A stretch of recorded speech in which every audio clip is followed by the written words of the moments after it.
Estaba eligiendo el vestido para la cena del domingo en casa de mi hijo, cuando el teléfono vibró sobre la cómoda. Era un mensaje de Clara, la empleada de Laura, mi nuera. Lo abrí sin darle importancia, y lo que leí me heló la sangre. Señora Elena, por favor, no coma nada de lo que le sirvan hoy. Durante un instante creí que era una broma. Me reí nerviosa, mirando mi reflejo en el espejo, pero la risa se quebró antes de salir. El corazón me dio un vuelco tan fuerte que tuve que sentarme en el borde de la cama. Las manos me temblaban. Volví a leer el mensaje 1, 2, 3 veces. Era su número, no había duda. Y la frase estaba escrita con tanta urgencia que parecía un grito. «¿Qué está diciendo esta muchacha?», murmuré. Intenté llamarla, pero el teléfono sonó solo una vez y se cortó. El silencio de la habitación se volvió pesado, casi hostil. En la ventana, el cielo gris del atardecer parecía observarme. Pero antes de continuar, quiero hacerte una invitación muy especial. Suscríbete al canal y deja tu me gusta. Esto me ayuda a ver que me apoyas y disfrutas de mis historias. Y comenta aquí abajo desde qué ciudad nos estás viendo. Ahora, continuemos. Miré el vestido que había elegido. Un tono azul claro, de tela fina, con encaje en las mangas. Era el mismo que usé en el bautizo de mis nietos. Laura había insistido en que fuera una cena familiar para hacer las paces, después de meses de distancia. Pero ahora, esas palabras resonaban con veneno. Intenté convencerme de que todo era un malentendido. Quizá Clara había escuchado algo fuera de contexto. Quizá quería protegerme de otra cosa. Aún así, la duda se incrustó en mi mente como una astilla. Llevaba años sintiendo que Laura me odiaba, pero nunca imaginé que pudiera desearme un mal verdadero. La relación con mi nuera siempre fue una cuerda tensa. Desde el día en que la conocí, su sonrisa me pareció una máscara. «Qué linda su casa, señora Elena», me dijo la primera vez que vino. Pero su mirada no miraba los muebles ni las flores del jardín. Miraba las escrituras enmarcadas que colgaban junto al retrato de mi difunto esposo. Yo no quise verlo entonces. Pensé que exageraba, pero los años me demostrarían que las personas ambiciosas nunca se sacian, ni siquiera con amor. Javier, mi hijo, cambió desde que se casó con ella. Ya no era el muchacho dulce que me llamaba todas las noches. Se volvió frío, distante, como si cada palabra que decía pasara antes por el filtro de su esposa. «Es solo el trabajo, mamá», me repetía. Pero yo sabía que el trabajo no te enseña a mirar con desprecio a quien te crió. Me levanté, decidida a no ir. Pero entonces recordé a mis nietos, los gemelos, apenas de 5 años. Ellos no tenían culpa de nada. Además, si no aparecía, Laura tendría una excusa perfecta para seguir pintándome como la madre loca o resentida. Respiré hondo, guardé el teléfono y me obligué a mantener la calma. A las 7 en punto salí de casa. La noche caía sobre el barrio y el aire olía a tierra mojada. Caminé despacio hasta la parada del taxi, repasando cada palabra del mensaje. «No coma nada de lo que le sirvan hoy». Esa advertencia me acompañó durante todo el trayecto. El chofer intentó hacer conversación, pero yo apenas respondía. Mis pensamientos se mezclaban entre la duda, la rabia y una sensación creciente de peligro. Miraba las luces pasar por la ventana y me preguntaba, ¿qué tipo de madre tendría que ser una mujer para sospechar que su propio hijo podría dañarla? Cuando el taxi se detuvo frente a la casa de Javier, sentí un escalofrío. La casa brillaba con una luz cálida, acogedora, pero yo sabía que esa calidez era solo fachada. Desde afuera podía ver las siluetas moviéndose dentro. Laura ordenando los platos, Javier sirviendo vino, los niños corriendo. Todo parecía perfecto, demasiado perfecto. Al tocar el timbre, la puerta se abrió de inmediato. «¡Suegra!», dijo Laura con su sonrisa ensayada. «¡Qué gusto verla!». Su tono era dulce, pero sus ojos me recorrieron de arriba abajo, como quien inspecciona una pieza antes de subastarla. «Gracias, hija», respondí con una sonrisa tenue. «Todo se ve precioso». «Sí», nos esmeramos. «Hoy quería que fuera una noche especial», dijo, y me tomó del brazo para guiarme al comedor. El olor a comida recién hecha inundaba la casa. Guiso de carne, pan tostado, vino tinto abierto. Clara estaba de pie en la cocina, con el delantal manchado y la mirada fija en mí. Apenas noté cómo negó sutilmente con la cabeza. Mi garganta se secó. Laura sirvió la sopa en mi plato personalmente. «Espero que le guste. La hice con una receta de mi madre», dijo, sonriendo. Yo la observé mientras el vapor subía del plato. No dije nada. Javier levantó su copa. «Por la familia», dijo. Y todos brindaron. Yo levanté la mía, pero no bebí. Tenía la mirada fija en Clara, que seguía observándome con un miedo que no era fingido. En ese momento supe que el mensaje no era una broma, y que esa cena no era una cena de reconciliación. La mesa estaba impecable. El mantel blanco de lino, los cubiertos relucientes, las copas alineadas como soldados. Laura siempre había tenido una obsesión por las apariencias, por ese brillo de perfección que oculta el moho debajo. Yo me senté despacio, observando cada detalle como si de ello dependiera mi vida.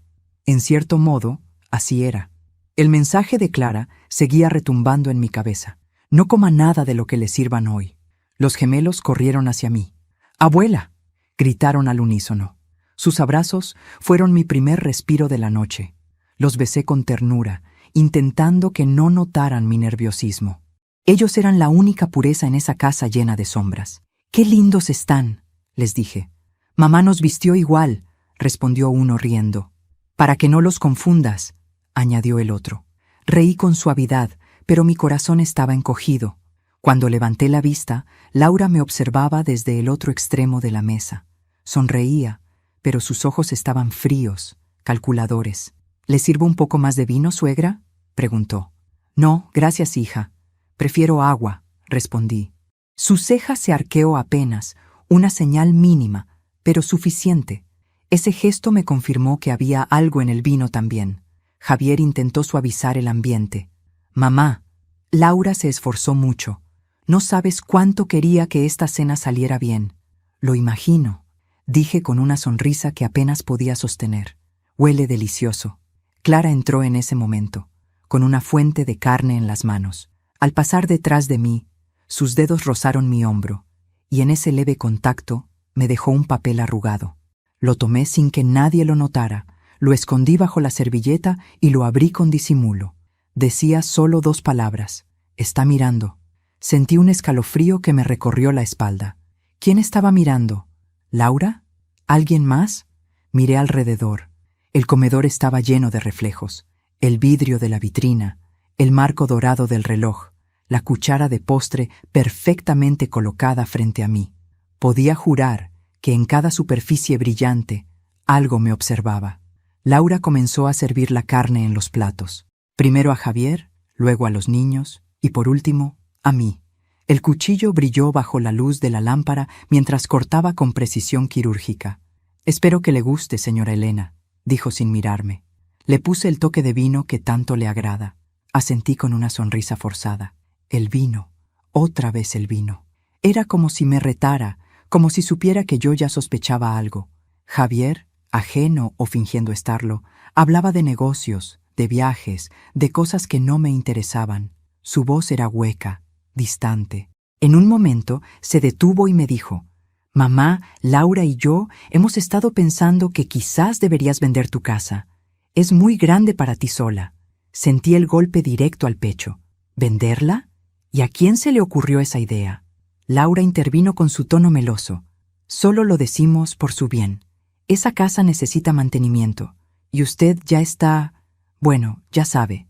Su sonrisa no ocultaba el veneno detrás de sus palabras. Tragué saliva. «Esa casa fue el sueño de tu padre», dije con voz serena. «Y los sueños no se venden». Un silencio incómodo cayó sobre la mesa.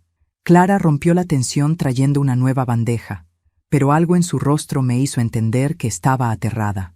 No era solo preocupación, era pánico. Mientras dejaba los platos, su mirada se cruzó con la mía y movió los labios sin emitir sonido. Pude leer lo que decía. «Revise su plato». El corazón me golpeó el pecho con fuerza. Apreté la servilleta sobre las rodillas, intentando no temblar. Cuando todos comenzaron a comer, fingí dar un pequeño sorbo. La carne estaba jugosa, tierna, con ese aroma que me había acompañado desde mi juventud, pero sabía que bajo esa apariencia deliciosa podía esconderse algo mortal. Laura me observaba con el rabillo del ojo. Cada vez que yo levantaba el tenedor, ella lo hacía también. Esperaba. Si yo probaba la carne, ella comería. Si no lo hacía, se detendría. Un juego silencioso, perverso, donde la vida y la muerte se escondían detrás de cada bocado. Javier cortaba distraído su comida, ajeno al pulso invisible entre nosotras. Los niños reían sin comprender la tensión. El reloj marcaba las 8:30, y cada segundo parecía un eco interminable. Entonces lo noté. Una pequeña mancha verdosa en el borde de mi plato. Era mínima, apenas visible, pero no estaba en los demás. Mi respiración se volvió pesada. Me llevé la mano al cuello, fingiendo un leve mareo. ¿Se encuentra bien, señora?, preguntó Laura, acercándose con falsa preocupación. Solo un poco de calor, respondí. ¿Puedo tomar aire en el jardín? Claro, dijo ella, aunque su sonrisa se tensó un poco. Me levanté con dificultad, sosteniendo la servilleta, y caminé hacia la puerta del patio. Antes de salir, me giré y vi como Laura, al notar mi ausencia, bajó la mirada hacia mi plato y frunció el ceño. Algo no había salido como esperaba. El aire frío del jardín me devolvió el aliento. La luna colgaba sobre las bugambilias y los grillos cantaban entre las sombras. Saqué el papel del bolsillo y lo leí otra vez. Está mirando. Clara apareció minutos después, fingiendo que traía una bandeja vacía. Señora, no regrese a la mesa, susurró. Dime qué pasa, Clara. Mi voz temblaba. ¿Qué pusieron en mi plato? No lo sé exactamente, dijo, con lágrimas en los ojos. Pero vi a la señora Laura poner un polvo en su carne cuando usted fue al baño. No lo hizo con nadie más. El suelo se me movió bajo los pies. Me apoyé en la baranda, sintiendo un mareo. No podía creerlo. La esposa de mi hijo, la madre de mis nietos, ¿intentando matarme? Clara, dije, escucha bien, no digas nada. Ella asintió. Solo prométame que no va a comer nada, por favor. Te lo prometo. Volví a mirar hacia el comedor desde la ventana. Laura reía, fingiendo naturalidad, mientras Javier hablaba con entusiasmo. Pero en su risa había algo extraño, una sombra, una prisa oculta, como quien espera que algo suceda pronto. Y entonces lo entendí. No era solo el plato. Era toda la noche, una trampa cuidadosamente preparada, y yo había caído en ella, solo que aún no lo sabían. Volví a entrar al comedor con una sonrisa falsa, fingiendo que el aire del jardín me había hecho bien. Laura me miró con ese gesto de superioridad que usaba como escudo. ¿Todo bien, señora?, preguntó con dulzura fingida. Sí, hija, ya me siento mejor. El aire fresco me ayudó. Me senté de nuevo. La cena continuó como si nada hubiera ocurrido, pero el ambiente había cambiado. Yo ya no veía la mesa, veía un campo minado. Cada plato, cada copa, cada movimiento tenía un significado oculto. Clara regresó desde la cocina, esta vez con una bandeja de sopa. Un último toque antes del postre, dijo Laura. Esta receta es especial.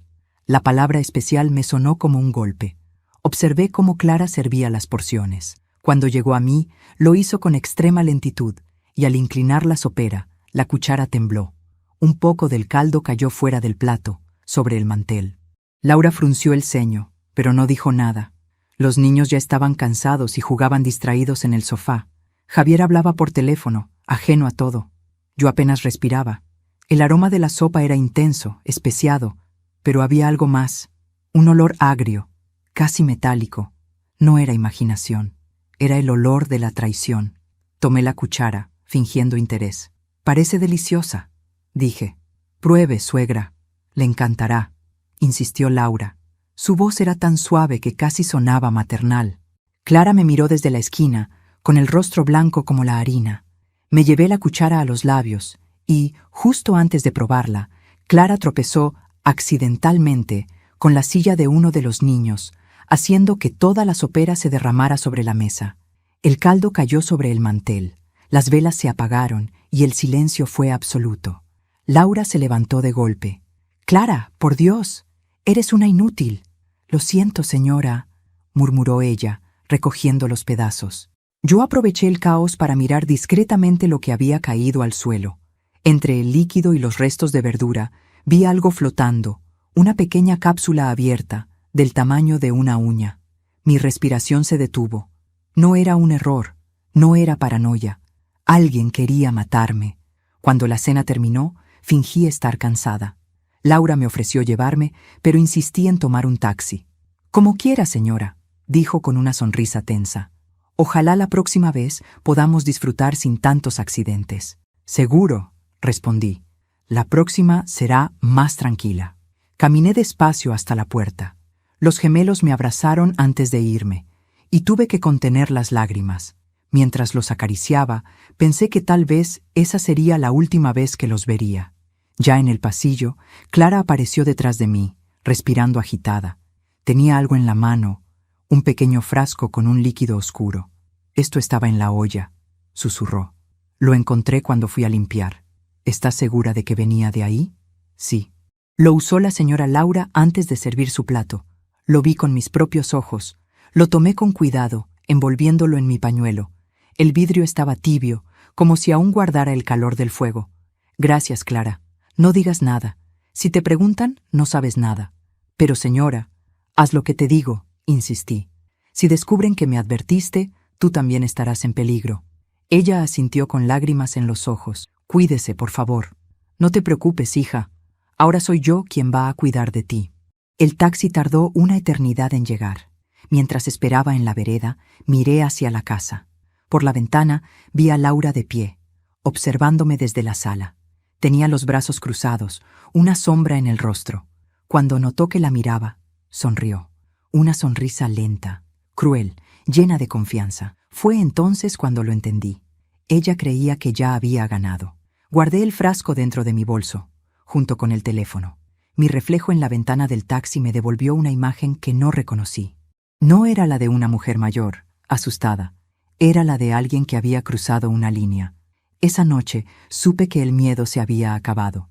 El taxi avanzó entre las calles silenciosas. Yo miraba por la ventana, repasando los años de sacrificio que había hecho por mi hijo, las noches sin dormir, los turnos dobles, los regalos que jamás agradecieron, todo por ese muchacho que ahora me miraba con indiferencia mientras su esposa planeaba mi muerte.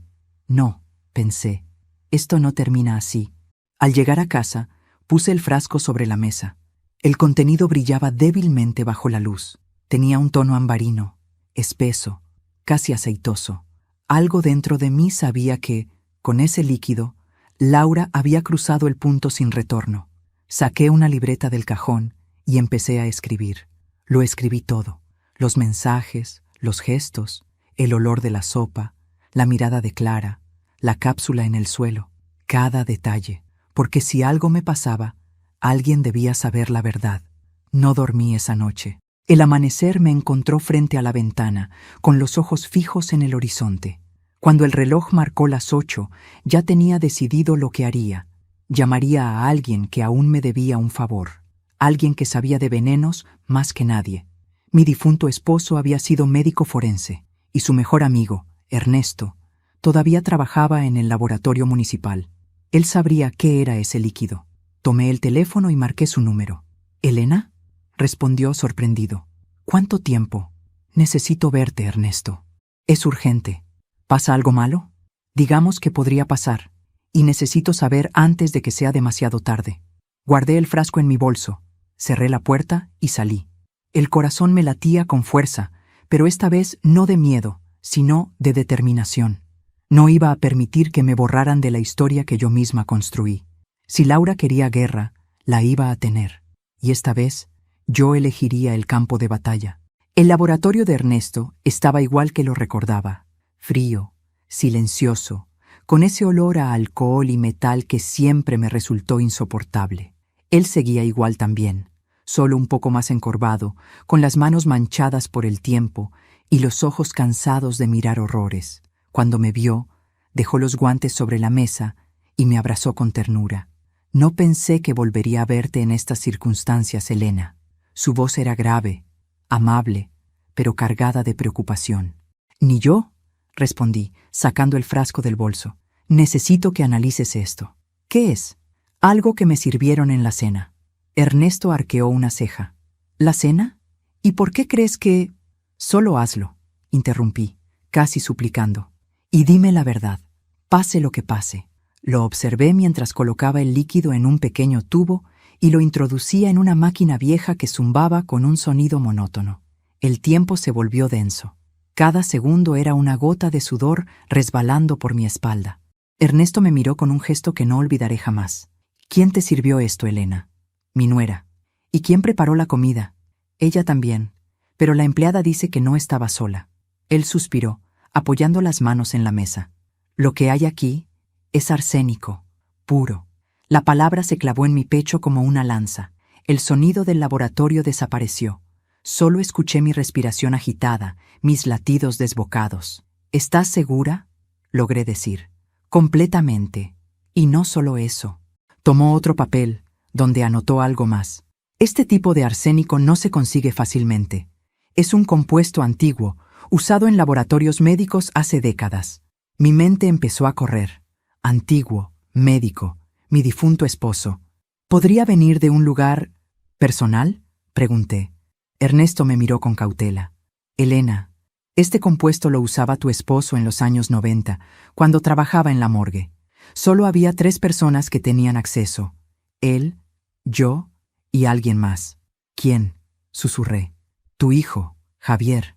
Su voz fue casi un suspiro. Él solía acompañarlo de niño, ¿recuerdas? Le encantaba revolver los frascos y hacer preguntas. El mundo se me vino abajo. No, no podía ser. Javier, mi niño. Me agarré del borde de la mesa para no caer. Ernesto, no, él no. No puedo asegurarlo, pero quien preparó esto sabía perfectamente lo que hacía. No era improvisación. El silencio se hizo eterno. Las paredes del laboratorio parecían cerrarse sobre mí. Por un momento, deseé que todo fuera una pesadilla. ¿Qué vas a hacer?, preguntó él. No lo sé, dije con voz quebrada. Pero no puedo ir a la policía aún. No sin pruebas de que fue él. Ernesto asintió, comprendiendo sin palabras. Te ayudaré, pero prométeme algo. ¿Qué cosa? No hagas nada de lo que puedas arrepentirte. Sonreí sin alegría. Ernesto, a mi edad, ya no hay espacio para el arrepentimiento, solo para la verdad. Volví a casa con el cuerpo cansado y el alma en guerra. Cada paso que daba me parecía ajeno, como si caminara dentro de otra vida.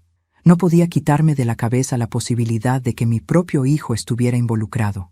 Encendí la lámpara del escritorio y saqué los álbumes viejos. Allí estaban las fotos. Javier de niño, su sonrisa sin malicia, su padre detrás, orgulloso. En otra, los 3 en la playa, riendo bajo el sol. ¿Qué había pasado con ese niño dulce? ¿En qué momento el amor se convirtió en ambición? Recordé una conversación antigua. Julián, mi esposo, le decía a Javier, algún día todo esto será tuyo, pero recuerda, hijo, las herencias también pueden destruir. Y Laura había llegado años después, con su sonrisa de porcelana y su mirada calculadora. Ella no solo había conquistado a mi hijo, lo había moldeado. Había hecho de él un reflejo de su codicia. El sonido de mi teléfono me sacó del trance. Era un mensaje de un número desconocido. ¿Le gustó la sopa? El alma se me heló. No había nombre, no había firma, solo esa frase. Cerré el puño con tanta fuerza que las uñas me marcaron la piel. Respiré hondo. No iba a responder. No iba a darles el gusto de saber que me habían asustado. Pero el miedo ya no era miedo. Era furia. Y la furia puede ser el combustible más peligroso cuando se enciende en el corazón de una madre. Pasé el resto del día planeando en silencio. Si quería sobrevivir, necesitaba más que intuición. Necesitaba pruebas. Guardé una cámara pequeña en mi bolso, la que usaba para grabar cumpleaños. También un frasco vacío, idéntico al que me dio Clara. Esa noche llamé a mi hijo. Javier, gracias por la cena de ayer. Estuvo deliciosa, le dije con voz dulce. Me gustaría invitarlos el próximo domingo, aquí en casa. ¿En serio, mamá?, preguntó sorprendido. Claro, quiero compensarlos por tanto esfuerzo. Pude sentir cómo su tono se suavizaba al otro lado de la línea. Laura estará feliz. Perfecto, dije, sonriendo en la oscuridad. Díganle que prepararé algo especial. Cuando colgué, sentí una paz extraña. Ya no era la misma mujer temerosa de días atrás. Ahora sabía lo que ellos planeaban. Y lo más importante, sabía que estaban seguros de que no lo sabía. Eso jugaba a mi favor. Antes de dormir, volví a abrir el mensaje de Clara. No coma nada de lo que le sirvan hoy. La joven me había salvado la vida. Decidí llamarla, pero su número ya no existía. La habían despedido, tal vez amenazado. Otra víctima silenciosa de la crueldad de Laura. Miré al espejo. Por primera vez en años, vi en mi rostro una expresión que no recordaba. Determinación. Ya no era la madre que buscaba comprensión. Era una mujer que iba a recuperar su dignidad y su justicia. Afuera, la lluvia comenzó a caer con fuerza. El agua golpeaba los cristales con un sonido hipnótico. Pensé en Ernesto, en las palabras de mi esposo, en el niño que una vez fue Javier. Y me prometí que, cuando todo terminara, nadie volvería a envenenar mi mesa, ni mi cuerpo, ni mi alma. El agua siguió cayendo, hirviendo sobre el tejado como la verdad que acababa de descubrir. La verdad que, tarde o temprano, siempre sale a la superficie. Dicen que cuando una mujer guarda silencio, no es porque haya renunciado, sino porque está preparando algo. Y yo, esa mañana, amanecí en silencio. El sol entraba por la ventana, filtrándose entre las cortinas como una promesa. Pero en mi pecho ya no había promesas, solo un propósito: terminar con el juego que habían empezado. La noche anterior casi no dormí. Releí una y otra vez el informe de Ernesto, la confirmación del arsénico, la prueba de que lo que sentí en mi piel no era paranoia. Mi hijo y su esposa habían cruzado un límite del que no se vuelve, y yo había cruzado otro: el miedo. Me senté frente a la mesa del comedor, la misma donde tantas veces celebramos cumpleaños, donde soplábamos velas y brindábamos por un futuro que ahora parecía una mentira. Extendí sobre ella el frasco vacío, la cámara pequeña y un cuaderno donde empecé a escribir nombres, fechas y detalles. Si todo salía mal, ese cuaderno sería mi testimonio, mi voz después del silencio.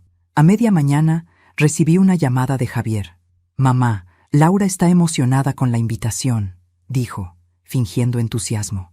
«Dice que te ayudará con la cena si lo necesitas». «No será necesario, hijo. Tengo todo bajo control», respondí. Me agradeció con ese tono cortés y distante que adoptó desde que se casó con ella. Después de colgar, sentí una punzada en el pecho. Era imposible no recordar al niño que corría por la casa con las rodillas raspadas, al que me decía «te quiero» sin motivo alguno. ¿Dónde estaba ese niño ahora? ¿Lo mató la ambición, el miedo o la mujer que eligió? Me quedé mirando las fotos del pasillo. En una, Javier tenía 5 años y llevaba el delantal de su padre, fingiendo ser médico. Su sonrisa era tan pura que dolía verla. Los hijos crecen, pero el amor no siempre crece con ellos, pensé. A veces se marchita como las flores que uno riega con lágrimas. Suspiré y continué con lo mío. Preparé una lista de ingredientes, no para cocinar, sino para planificar. El domingo, ellos volverían a mi casa, y esa vez, la cena sería mía. Antes de continuar, dime aquí en los comentarios qué te está pareciendo esta historia hasta ahora y qué harías tú en su lugar. No te vayas del video, porque lo que viene a continuación te pondrá la piel de gallina. Esa tarde fui al mercado. Compré las verduras más frescas, el vino más caro y un postre que Laura siempre decía amar, tiramisú. La vendedora me preguntó si celebraría algo. Sí, respondí con una sonrisa. Algo importante. De regreso a casa, pasé por el laboratorio de Ernesto. Me entregó una pequeña bolsa con guantes, sobres de muestra y un líquido inofensivo con el que reemplazamos el resto del arsénico para hacer la trampa.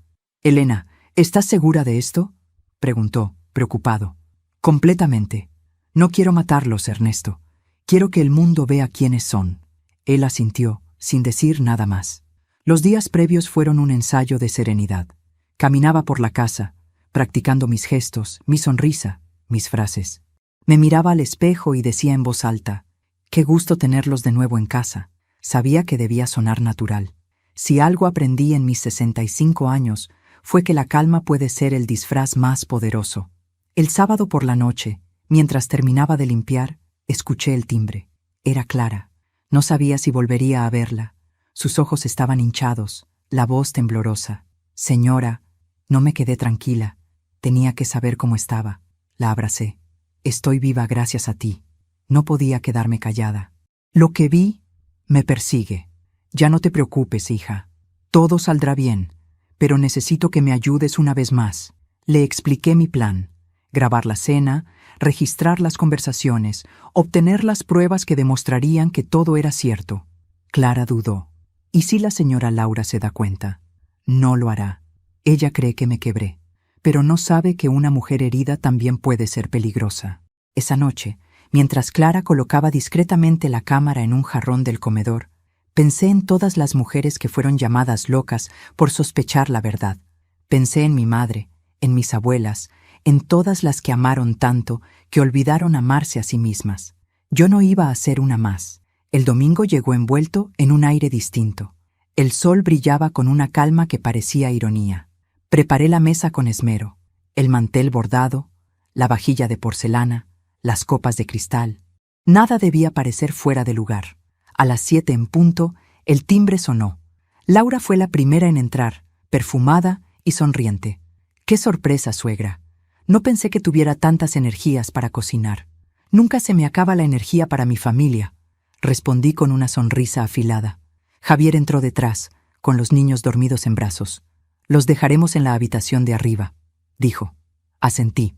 Mientras subían, lancé una mirada rápida al jarrón del comedor. La cámara estaba grabando. La cena comenzó como un espectáculo. Risas falsas, brindis ensayados, halagos que dolían. Yo serví la comida con la calma de quien ya lo sabe todo. Laura tomó el primer bocado. Deliciosa, suegra. Debería cocinar más seguido. Gracias, hija.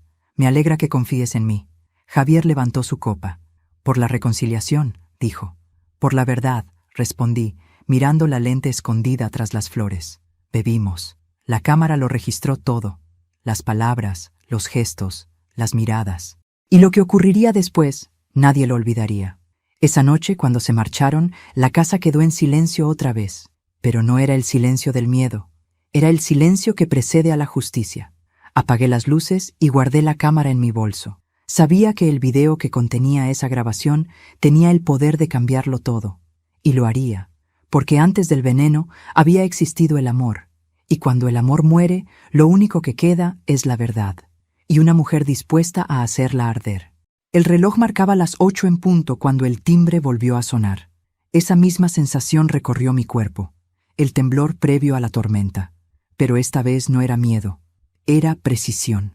Cada detalle de esa noche había sido medido. Los platos, las copas, el vino y, sobre todo, las palabras. Abrí la puerta y los recibí con una sonrisa que hasta a mí me sorprendió. «Qué gusto verlos de nuevo», dije, con un tono cálido. Laura me besó en la mejilla.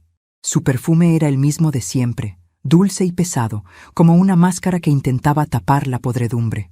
«Esperábamos esta cena, suegra», dijo con fingida alegría. «Y parece que huele delicioso». «Es mi receta especial», respondí, la misma que preparaba su suegro. Javier me abrazó con torpeza. Lo sentí distante, nervioso. Había algo en su mirada, una sombra, como si supiera que algo estaba fuera de lugar, pero no pudiera decir qué. Nos sentamos en la mesa. El mantel era blanco, las copas brillaban, y en el centro, el jarrón con flores ocultaba el pequeño lente de la cámara. Todo estaba listo. Comencé a servir la sopa. Mis manos estaban firmes, aunque por dentro mi corazón rugía como una máquina. Laura me observaba con atención. Sabía que, en su mente, aún confiaba en que me tenía bajo control. «Debe estar cansada, suegra», comentó. «Puedo servir yo si quiere». «No, querida», respondí suavemente. «Esta cena es mía. Hoy quiero hacerlo todo yo». Serví su plato primero, luego el de Javier, y por último, el mío. Las porciones eran idénticas, el color y el aroma perfectos, pero solo una contenía lo que ella planeó una vez para mí. El líquido en su plato no era veneno, era la verdad, un reactivo inofensivo que, al mezclarse con el vino, cambiaría de color, revelando exactamente qué copa había sido manipulada. «Brindemos», dije, levantando la copa. «Por la familia», respondió Javier. «Por la sinceridad», añadí, sin apartar la vista de Laura. Chocamos las copas. El sonido del cristal se grabó en la cámara, limpio, agudo, como el preludio de una confesión. Laura bebió, yo también, pero Javier solo mojó los labios. Ahí supe que algo en su interior aún luchaba. La cena siguió entre risas forzadas. Ellos comían, yo fingía comer. Cada palabra pesaba, cada mirada era un movimiento en el tablero. Y cuando Laura se inclinó para servirse más vino, lo vi. Sacó de su bolso una pequeña bolsita transparente, idéntica a la del frasco que Ernesto analizó. Mis manos se helaron, pero mi voz no tembló. «Déjame ayudarte, hija», dije, acercando mi copa. Ella sonrió. «No, suegra, no se preocupe». Insisto. Tomé la botella y la serví yo misma, vertiendo el líquido que ella había preparado, pero en su copa. Ella no lo notó. Todo ocurrió en segundos, y la cámara, silenciosa, lo captó todo. La sopa se enfriaba. El ambiente se volvió denso, pesado. Laura comenzó a hablar de mis errores como madre, de mis exageraciones, de cómo solo quería ayudar a Javier a tener una vida mejor. Yo la escuchaba. Cada palabra era un cuchillo. «Usted no entiende, suegra.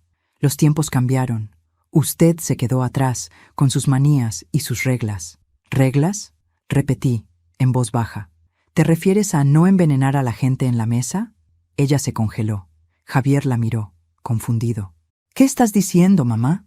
«Lo que oíste». Me levanté despacio. Tomé la cámara del jarrón y la encendí, mostrándoles la luz roja. Esta grabación empezó cuando ustedes entraron por la puerta. Mi voz era firme, serena. Tengo cada palabra, cada gesto, incluso cuando cambiaste el contenido de mi copa. Laura palideció. «¿De qué habla? Eso es absurdo». «No tanto como el mensaje que me enviaste la noche de la primera cena. Le gustó la sopa. ¿Recuerdas?». Su rostro perdió el color. Javier me miró horrorizado. «¿Qué mensaje, Laura?». Ella tartamudeó, buscando una salida. «Está loca. Todo esto es un montaje». «¿Montaje?», pregunté, sonriendo. «Entonces no te importará ver cómo reacciona el vino cuando entra en contacto con lo que pusiste en tu copa». Tomé la botella y vertí unas gotas en su vaso. El líquido se volvió de un tono verdoso, espeso, como si algo hirviera dentro. Un olor metálico llenó la habitación. Javier se levantó de golpe. «¿Qué demonios es eso?». «La prueba de que la mujer que elegiste quiso matarme», dije, mirándolo directamente. «Y lo peor, Javier, es que tú lo sabías». El silencio cayó como un trueno. Laura rompió en gritos, negándolo todo, pero Javier se desplomó en la silla. Lloraba. Su llanto no era de culpa, sino de derrota. Sabía que todo estaba perdido. «Yo no lo planeé así, mamá», balbuceó. «Ella me dijo que era solo un tranquilizante, que te haría dormir». «¿Y le creíste?», pregunté. «¿Tanto deseabas callarme que no te importó si volvía a despertar?». Javier bajó la cabeza. Laura se levantó y corrió hacia la puerta, pero yo la detuve. «No te vayas. La policía ya debe estar en camino». Su rostro se descompuso. «¿Qué?». «Elena», dijo Javier desesperado. «Por favor, no lo hagas». «Ya lo hice. Llamé antes de que llegaras. No lo hice por venganza, hijo. Lo hice por verdad». Los minutos siguientes fueron eternos. El ruido de la sirena rompió el aire pesado. Los niños lloraban en el piso de arriba. Cuando la puerta se abrió, 2 oficiales entraron. Les entregué el video, el frasco, el vino, todo. Laura fue esposada entre gritos. Javier intentó hablarme, pero no lo escuché. Solo lo vi marcharse detrás de ella, cabizbajo, derrotado. 2 sombras alejándose por el pasillo que una vez fue hogar. Me quedé sola, mirando la mesa vacía, el mantel manchado, las copas aún temblando. Por primera vez en mucho tiempo, sentí que el silencio no era soledad, era justicia. Esa noche apagué las luces y subí lentamente las escaleras. El eco de mis pasos acompañaba el latido de mi corazón. En el umbral de mi habitación me detuve. El aire olía a limpieza, a libertad. Abrí la ventana. El viento entró, fresco, como una bendición, y me permití llorar, no por el dolor, sino por la paz que llega cuando ya no se teme a nadie. Miré al cielo y susurré. Lo logré, Julián.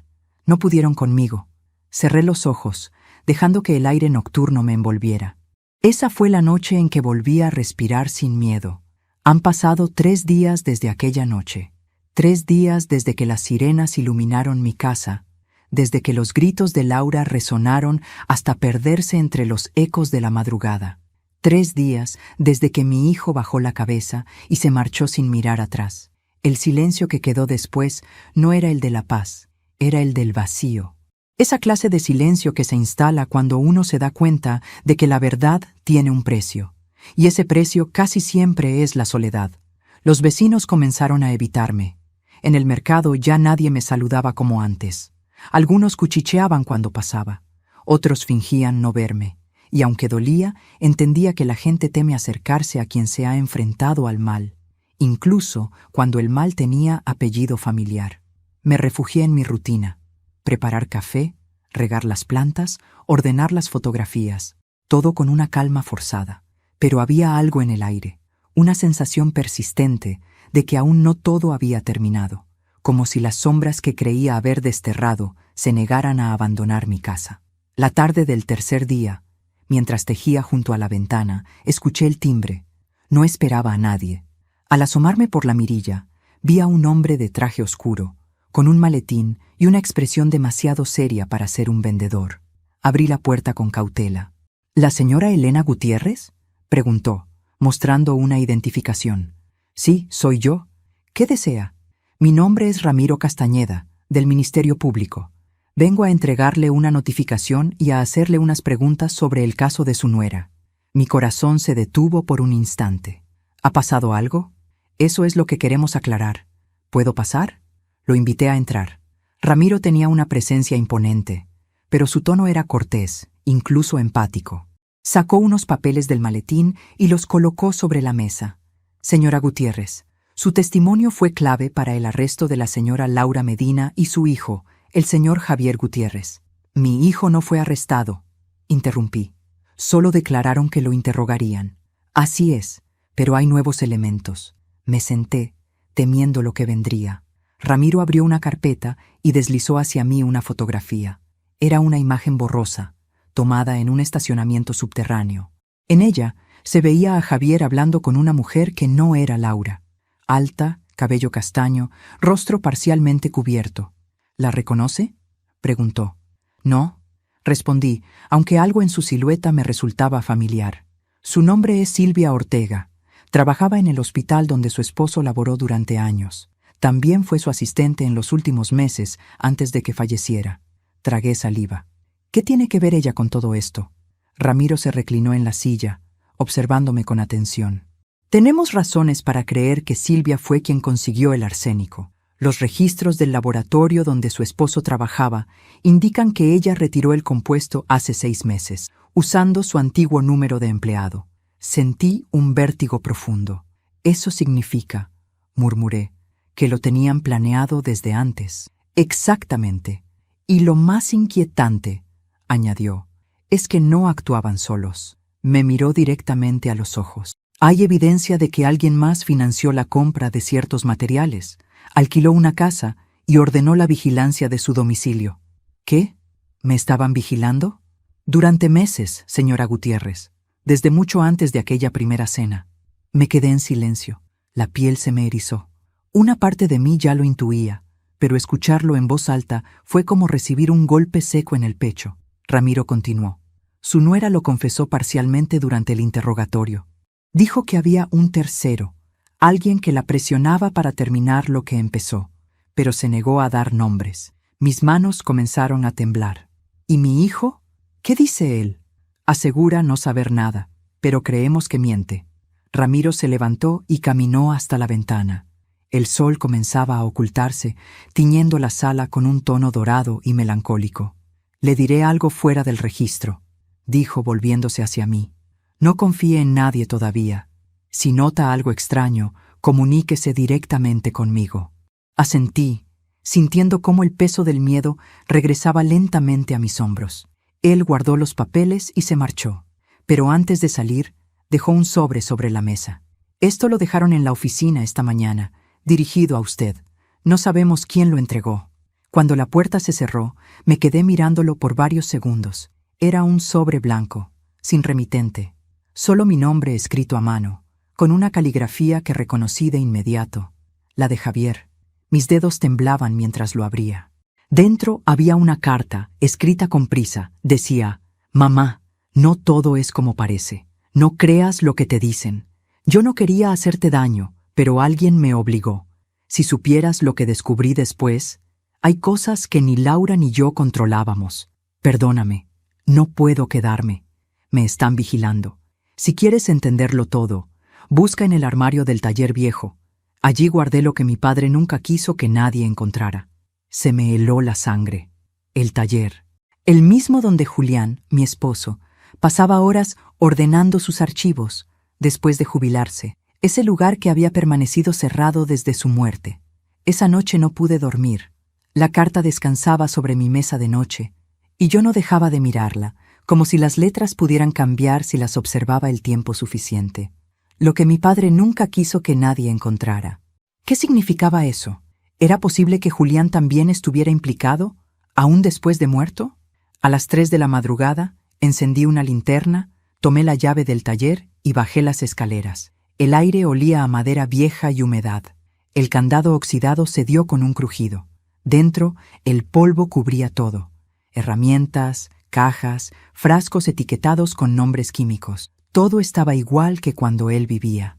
Caminé con cuidado, apartando telas de araña, hasta llegar al viejo escritorio. En el segundo cajón encontré una carpeta con mi nombre. La abrí. Había fotografías, notas médicas y algo más. Una lista con 3 nombres: Silvia Ortega, Laura Medina y Elena Gutiérrez. Me quedé helada. A un lado de los nombres, mi esposo había escrito una sola palabra: ensayo. El mundo giró. Tuve que apoyarme en la pared para no caer. No entendía nada. ¿Ensayo de qué? ¿Había usado a esas mujeres, a nosotras, como parte de algún experimento? Busqué entre los papeles y encontré una carta fechada 2 meses antes de su muerte. Si lees esto, Elena, significa que la verdad salió a la luz. Lo que empezó como investigación se volvió una maldición. No confíes en nadie, ni siquiera en Javier. Hay personas que harían cualquier cosa por recuperar lo que escondí. El ruido de un coche frenando frente a la casa me hizo saltar.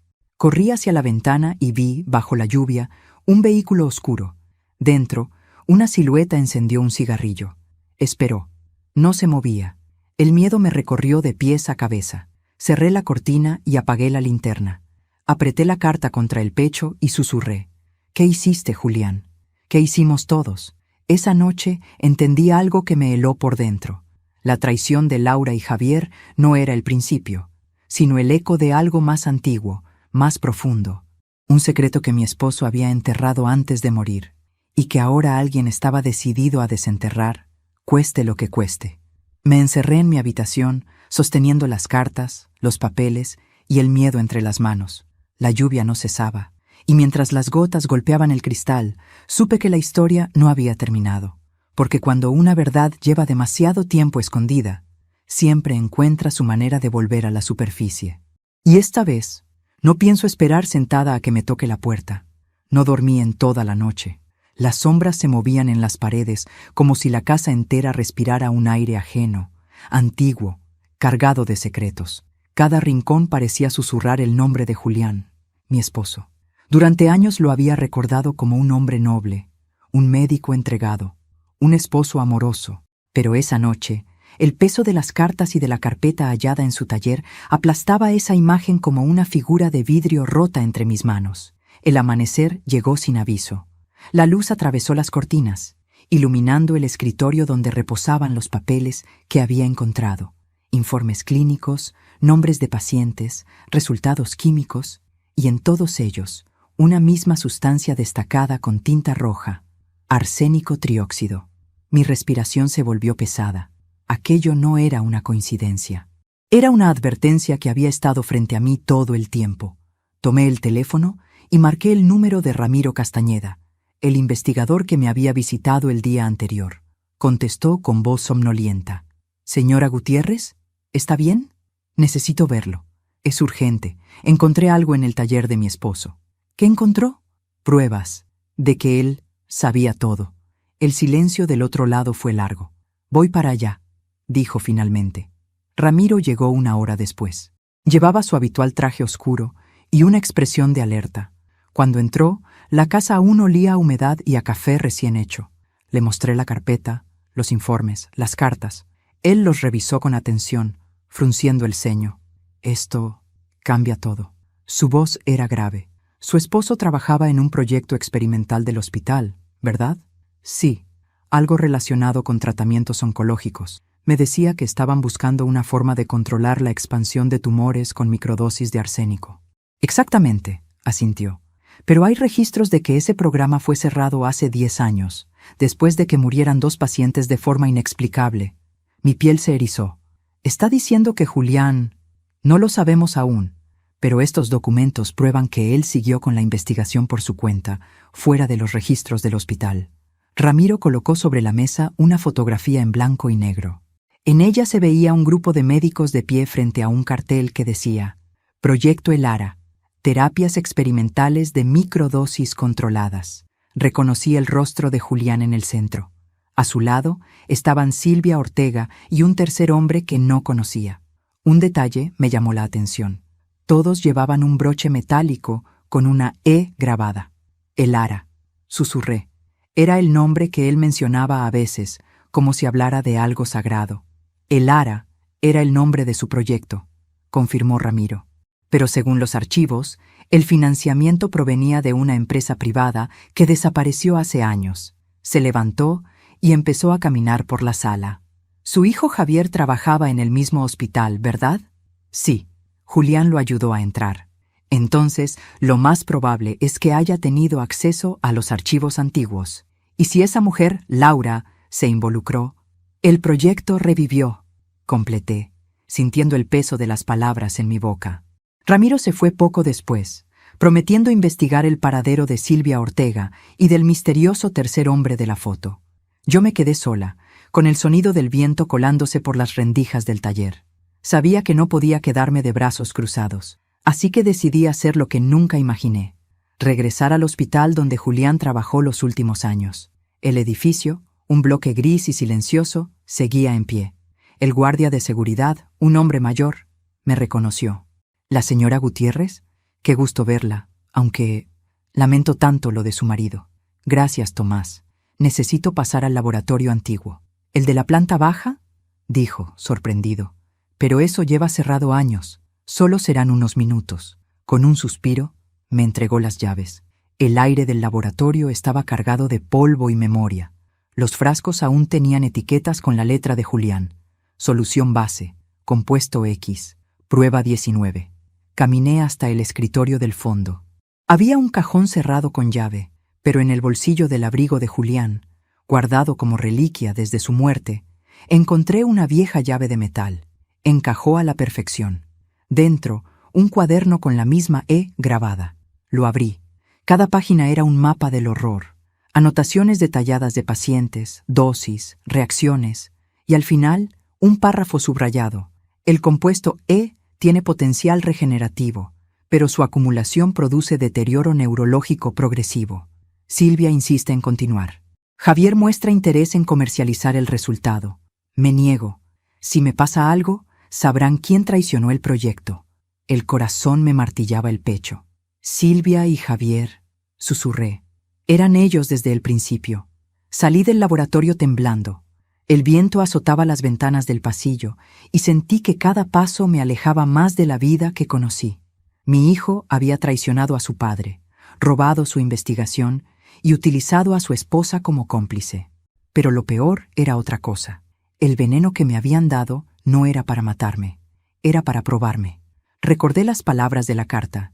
Ensayo. Ellos querían ver cómo reaccionaba el cuerpo ante una microdosis. Querían usarme como experimento. El estómago se me revolvió.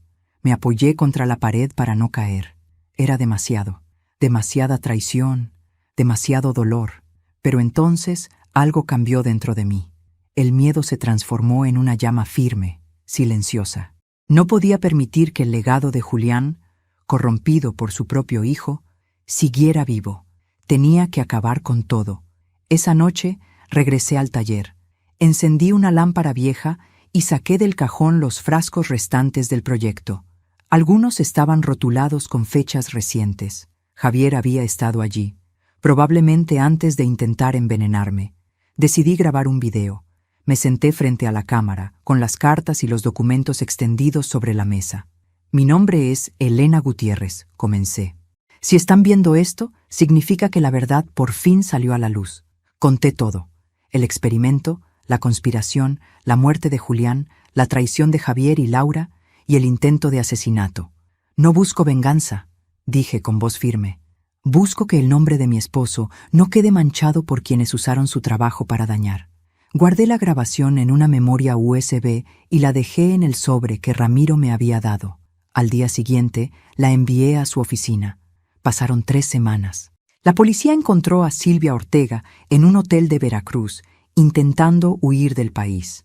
En su bolso llevaba documentos que confirmaban el intento de reactivar el proyecto El Ara. Javier, en cambio, seguía desaparecido. Pero una madrugada recibí un mensaje desde un número desconocido. No puedo escapar del legado de papá. Perdóname, mamá. Todo terminó. Esa fue la última vez que supe de él. Hoy, mientras escribo estas líneas, la casa vuelve a oler a café y a jazmines. Las paredes están en calma, pero ya no soy la misma mujer que un día creyó en la bondad de todos. He aprendido que el amor no siempre protege, a veces ciega, y que el perdón, aunque noble, no puede existir sin verdad. Guardo los papeles del proyecto El Ara en una caja sellada. No los destruiré, pero tampoco permitiré que nadie los use. Ese será mi legado, custodiar la línea que separa el conocimiento de la ambición. A veces me siento frente a la tumba de Julián y le hablo como si aún pudiera escucharme. Todo se acabó, amor. La verdad ya no pesa sobre nosotros. El viento sopla entre los cipreses y en ese murmullo siento algo parecido a la paz. No completa, no eterna, pero suficiente. Antes de marcharme, dejo una flor blanca sobre su tumba y por primera vez en años sonrío, porque sobreviví al veneno y también al silencio. Han pasado meses desde aquella última noche en que cerré para siempre la puerta del taller de Julián. La casa ahora respira distinto. Ya no hay voces que hieran ni miradas que midan mi valor. Solo el sonido de los pájaros al amanecer y el murmullo del viento colándose entre las cortinas. He aprendido a convivir con la soledad, no como castigo, sino como espacio sagrado, porque la soledad también cura, también enseña. En ese silencio encontré respuestas que no estaban en ningún laboratorio, ni en ningún expediente policial. Estaban dentro de mí.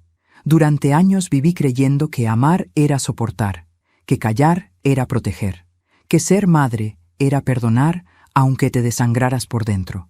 Pero ya no. Hoy entiendo que el amor sin respeto no es amor, es obediencia disfrazada de cariño.